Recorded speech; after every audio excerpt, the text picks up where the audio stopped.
हम लोग तो पढ़ते थे इंटर में तो बॉयफ्रेंड और गर्लफ्रेंड की कोई चर्चा नहीं। आज बॉयफ्रेंड और गर्लफ्रेंड की बिना लड़की नहीं रह सकती, लड़का नहीं रह सकते। गांधी मध्यम मार्ग को अपनाते थे, गांधी अहिंसा की बात करते थे, गांधी राम राज की बात करते थे, गांधी कट्टर हिंदू थे। पिताजी से पूछे कि यह खेत किसका है, तो धान का खेत है। तो लोग धान का खेती करते थे, गोली क्यों नहीं उपजाते हैं? गरीब हो अमीर हो सभी लोगों ने एक लक्ष्य था, देश की आजादी कराना। क्या आपको लग रहा है कि 78 साल के बाद पूर्ण रूपेण आजादी भारत को मिल चुकी है? जी नहीं, पूर्ण रूपेण आजादी नहीं मिली है। 1907 में जब सूरत अधिवेशन हुआ था और उसमें कांग्रेस का डिवाइडेशन हुआ था और नरम दल और गरम दल में बटे थे। तिलक बिपिन चंद्रपाल गरम दल के थे, गोखले नरम दल के जो गांधी के राजनीतिक गुरु थे। नमस्कार, आप सच टॉक्स देख रहे हैं और मैं आपके साथ सुधांशु शेखर। तो कल आजादी की 78वीं वर्षगांठ है और पूरा देश कल इसे सेलिब्रेट करेगा। हर एक देशवासी के दिलों में जुनून रहती है 15 अगस्त को लेकर, आजादी दिवस को लेकर। तो हमारे साथ एक शिक्षक हैं, इतिहास के टीचर और इतिहास के बहुत बड़े ज्ञाता हैं। अभी मैंने उनसे सुना कि वो अच्छी तरीके से 15 अगस्त को डिफाइन कर रहे थे। तो मेरी और वो जीएस पढ़ाते हैं, सिविल सर्विस की तैयारी भी करवाते हैं। तो जिज्ञासा हुई उनसे बात करने की कि वो क्योंकि अच्छा ज्ञान दे रहे हैं तो उनसे बात करेंगे। सबसे पहले स्वागत है सर आपका। जी जी जी, धन्यवाद। तो आप एक अच्छे तरीके से 15 अगस्त को डिफाइन कर रहे थे, तो आप मुझे एक ब्रीफ बताएंगे कि 15 अगस्त की आजादी कैसे मिली और आजादी के बाद के क्या अभिप्राय हैं? देखिए, आजादी के पहले और आजादी के बाद। आजादी के पहले बहुत सारे जो स्वतंत्रता संग्रामी थे वो देश कुर्बान किए और उसके मन में उसकी इच्छा थी देश के आजादी कराना और देश के आजादी कराए। मैंने पहले भी बोला था, देश की आजादी में करतार सिंह सराभा, खुदीराम बोस, भगत सिंह, राजगुरु, सुखदेव, चंद्रशेखर की हम याद करते हैं और झंडोत्तोलन करते हैं। उन लोग में जज्बा था। भगत सिंह के फिर एक कहानी कहते हैं। भगत सिंह जब बचपन में थे तो भगत सिंह धान के खेत में घूम रहे थे, तो उनके पिताजी से पूछे कि यह खेत किसका है, तो धान का खेत है। तो लोग धान का खेती करते थे, गोली क्यों नहीं उपजाते हैं, मतलब बंदूक से गोली क्यों नहीं उपजाते हैं?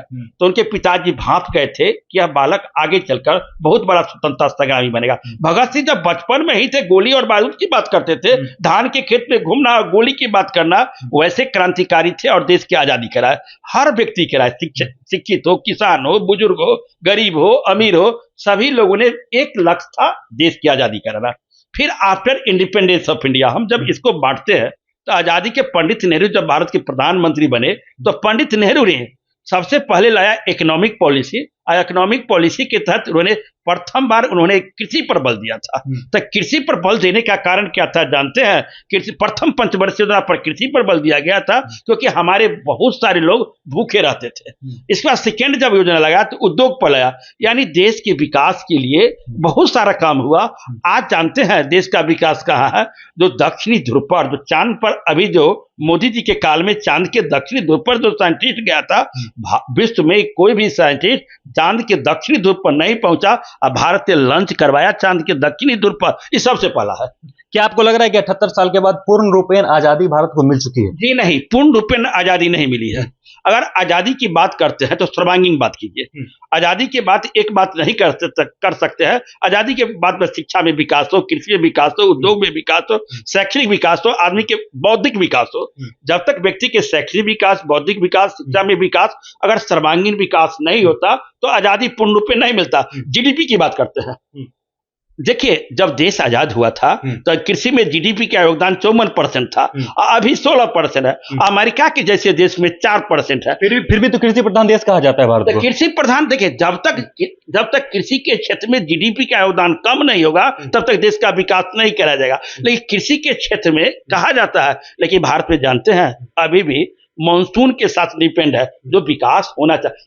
जानते हैं, एक बुक जो हम पढ़ाते हैं, दत्त एम सुंदरम की बुक है, जो हमारे गुरुदेव पीसी वर्मा सर थे, तो पटना यूनिवर्सिटी के इकोनॉमिक्स के बहुत बड़े विद्वान हैं, उनसे मैं 2-3 साल इकोनॉमिक्स पढ़ा हूं। उनमें लिखा है भारत एक विकासशील नहीं है, अर्ध विकसित देश है। लेकिन इकोनॉमिक्स के परिभाषा में हम कहते हैं भारत एक विकासशील देश है, लेकिन पूर्ण डेवलप होने में, अरे अभी थोड़ा देर पहले चर्चा हो रही थी, डेवलपिंग नॉट डेवलप, हम डेवलपिंग में अभी ना।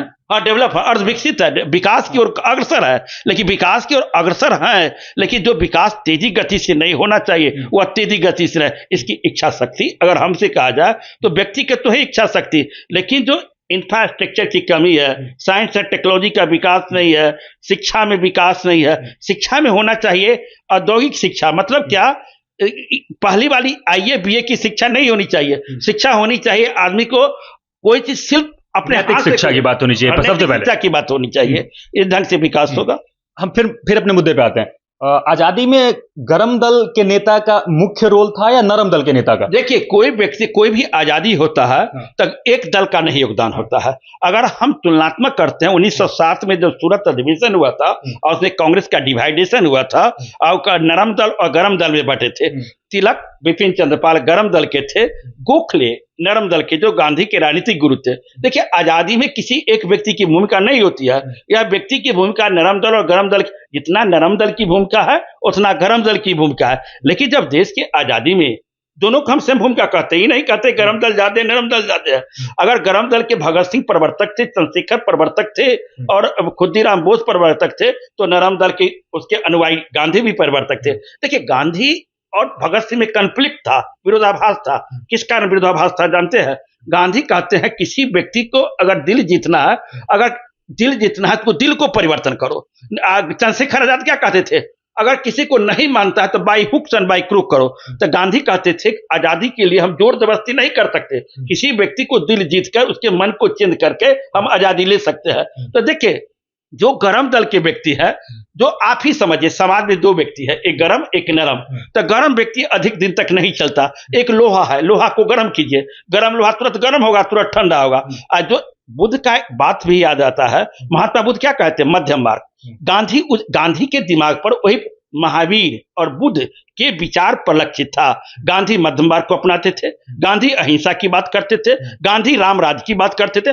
गांधी कट्टर हिंदू थे, लेकिन कभी भी कट्टर हिंदू नहीं तो होने दिए। देखिए, इसमें दोनों की भूमिका हो। लेकिन जब 1917 से लेकर 1947 तक राष्ट्रीय राजनीति में गांधी के इर्द गिर्द भारतीय स्वतंत्रता संग्राम का राजनीति घूमती रही, तो हम कहते हैं कि नरम दल की भूमिका आगे चलकर अच्छी रही और गरम दल भी रहा, दोनों में कम नहीं रहा। तो एक अंतिम सवाल रहेगा कि जो अभी आजादी का मुख्य परिभाषा जो आजकल के बच्चे भूलने लगे, आप जानते होंगे आसपास आपको जो बच्चे मिलते होंगे उस तरीके की आजादी नहीं मनाते। जैसे अपने टाइम के हम याद करेंगे तो हर एक जैसे महात्मा गांधी का नारा लगता था, ये लगता था, और आज महात्मा गांधी के बारे में आदमी का माइंड से कुछ बदल आएगा। आप देखते होंगे सोशल मीडिया पे, उसको लेकर क्या कहेंगे? देखिए, पहले जब हम बच्चा थे, हमारे दादा हाई स्कूल के हेडमास्टर थे, पिताजी भी शिक्षक थे, चाचा भी शिक्षक थे, चाची भी थी, माँ भी थी, क्योंकि मेरे परिवार में सब शिक्षक थे। संयोग से मुझे शिक्षक बनने की कभी मन में इच्छा नहीं थी, क्योंकि लेकिन मुझे भाग लिखा था शिक्षक बनने का। जब हम लोग बच्चा थे तो हमारे दादा गांव में प्रभात फेरी निकालते थे। जब आजादी के दिन हुआ, कुछ गांव के लेकर सफाई सुथरा हो, प्रभात फेरी हो, लोग बताते थे, एक प्रोग्राम करते थे, आजादी के पहले गोष्ठी करते थे कि भाई साफ सुथरा भी रहो, आजादी हम किस ढंग से मनाए, इस ढंग की बात करते थे। लोगों को कॉन्शसनेस करने की बात करते थे, लोगों में वैचारिक था, लोग एक दूसरे के आदर करते थे। लेकिन जो जो विकासशील की ओर बढ़ता गया, वो धूमिल हो रहा है, धीरे धीरे नैतिक पतन होते गया और धूमिल होते गया। आजकल की युवा के कीजिए, मेरे ही क्लास में अगर कहता है कि बॉयफ्रेंड, हम लोग जो पढ़ते थे इंटर में तो बॉयफ्रेंड और गर्लफ्रेंड की कोई चर्चा नहीं। आज बॉयफ्रेंड और गर्लफ्रेंड की बिना लड़की नहीं रह सकती, लड़का नहीं रह सकते। हम लोग भी मुरी नीचा कर उसको एक्सेप्ट करते हैं, झेलना पड़ता है।